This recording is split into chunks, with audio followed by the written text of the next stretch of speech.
just mounted this scope on here. And it's got good reviews online, but I mounted it on my gun and the image is just so damn small. And the worst part of it is when I zoom in with this scope, the image gets smaller. I don't know how people use this damn thing. I bought it. I just don't have any confidence in it. I'm gonna be sending it back. That opening clip is for all you keyboard warriors out there. All right, today I want to put this little video together for some of you guys asking about the Trail 2 versus the Thermion. And I've never owned a Trail 2, but I have owned 2 Trail model scopes. And the one I owned the longest was the Thermion, the Pulsar Trail XP50. That scope I owned for over 2 years. And that's the scope that I had probably the most kills with. Never had an issue with that scope. Besides the eye, there's a border around the eyepiece, which you look through the little LCD, LED screen, that it would melt. And I guess from the heat of the LED, it would actually melt around the edge of the border of that LED screen. Never caused the scope to come out of zero, but it was more or less an eyesore when looking through the cup, just, seeing some melted spots on it. So honestly, that's the only negative that I ever had with that scope.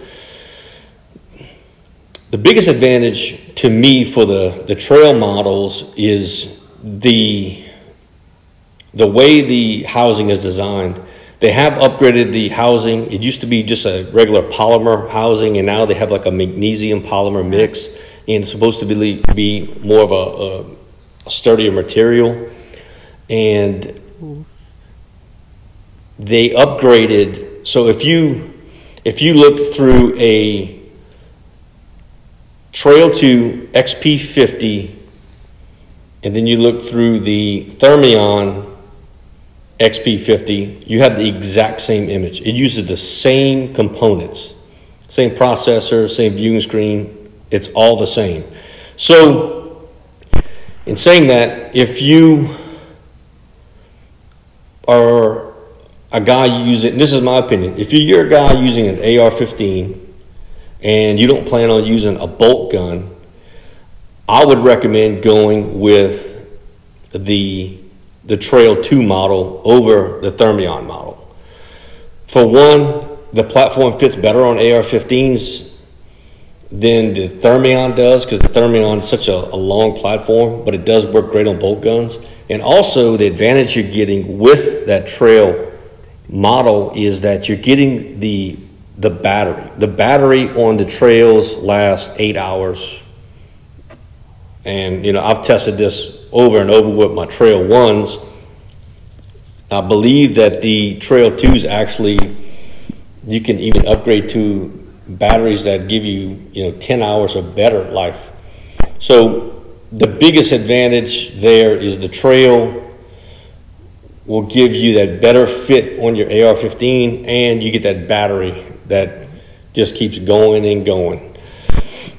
And that's one of my biggest dislikes on the Thermion models, is just the battery system. But as far as the image quality goes, your Trail 2 XP50 is going to be the exact same image as the Thermion XP50.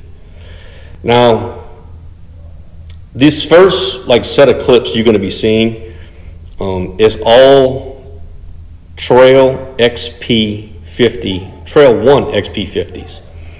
This is footage with the image boost and without the image boost. Now, if you guys don't know about this, I guess about a year to a year and a half ago, they updated the scopes with an image boost, and what it did, it just helped the scope.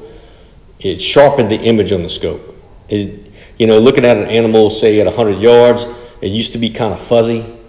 just around the edges. And when they put that image boost in, it really fine-tuned that image to where you had more clarity. So as far as the LRF, the laser rangefinder, so if you were debating on getting a Trail to LRF, you know, naturally that's what you're gaining. You're gaining a laser rangefinder on that scope. So the Thermion model doesn't have that ability to do that. Not that I've seen so far. Or they might have something in the works in the future, but the Trail model is, you're going to be able to have a laser rangefinder option, but then it bumps it up another $1,000 for a laser rangefinder, you know. But if that's what you're looking for, if you're looking for a unit with a laser rangefinder, then you go with the Trail model with the XP50, you know, LRF. And kind of circling back, the Thermion model will be more versatile for you bolt action guys. And I'm not saying you can't run a Trail model on a bolt action rifle. It just, you have to put an offset mount on your bolt action to get that scope further back, because the way the mounts work on the Trail, they're moved forward. So if you would just mount it straight to like a pick rail on a bolt action rifle, that scope would be too far forward and it would be very uncomfortable to shoot. So then you can use just regular 30 millimeter rings. You can take your daytime scope off and just drop your Thermion right where your regular daytime optic was, right in place, and you know, get your eye relief where you want it to be, and you'll be good to go. So as far as the image quality, when they updated the processor, the viewing screen, the older Trail models, the Trail 1s, just going by, you know, what you actually see with your eye, it doesn't reflect what you see in the videos. What Pulsar had did, they had upgraded the viewing screen. And when they updated the viewing screen, the older model would have more of like a greenish, like, it's almost like foggy type tint. It's not as bright. And then with the new LED screens that they put in the Trail 2s and the Thermions, it's a lot better image when looking through the scope. They pretty much recorded about the same. And you can skip around in this video and you can see this. I think this clip right here is where we're starting this is where we're starting the Thermion XP50. So this is the new version. I think I get a nice little 2-in-1 shot right here on these pigs. And you can kind of look at it and see, you know, the differences that you have right there. But yeah, all in all, guys, I'm not a fanboy. I'm not just saying I like the Pulsar scopes because somebody's telling me to like the Pulsar scopes or giving me a free product.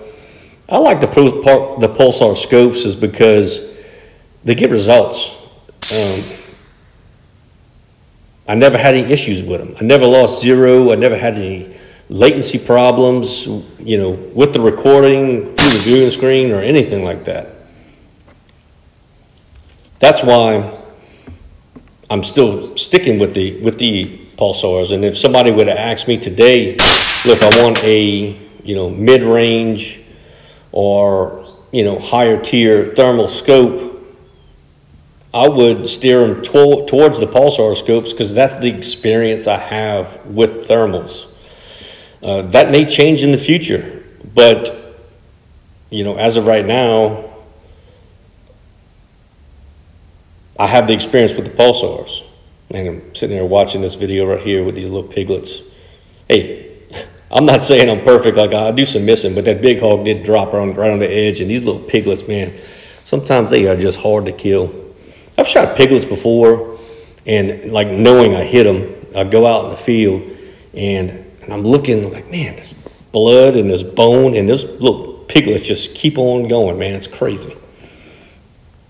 So, but yeah, for the most part, just to kind of recap on what we talked about, if you're using a AR-15, and that's going to be your main platform to shoot off of, and you're not looking to step up into that BAE sensor, if you're not looking to step up into, I guess, the $6,000 range, and you just need a scope, man, look at the Trail 2s. I think that probably be a really good fit for you. Just for one, man, that battery is just phenomenal. I love it. You know, look at this. This is the XP50. Look at the quality on this image right here. Deer walking through the woods. It's sharp, man. And looking at some of these clips, you know, it's like I said before in my videos, and you know, some of these shots. This is 170-yard shot on a coyote. Easily can reach up there and touch, even with the XP model. Just because you're, you know, a coyote hunter, or if you're taking long shots, it's not necessary to move up to the XG50 with that 3 times magnification. The XP50 it will do the trick, especially if you're a guy that wants the LRF. So you're able to range your targets. So this is moving into the XG50 imaging, and you can see some of these. I still am trying to fine tune what's the exact settings to use with the XG50 to get the best image quality. And talking to other people that own the scopes and what I've seen, I was running like 2 or 3 contrasts and about 5 brightness. I had the scope turned way down.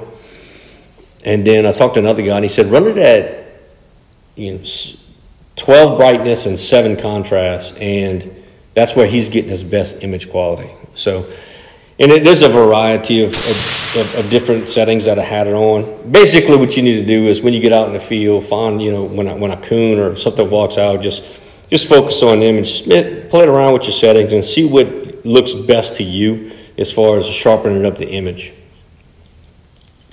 Then right here, I'm going to go through all the new color palettes. That's a new thing too, is from the old trails to the newer Pulsar line. Now you have all these different color palettes, and I really don't use the color palettes much. I mean, I typically go with white hot is my go-to. But you know, looking at a deer, you can make out that the deer has horns. I mean, that deer's not far away, maybe 40 yards.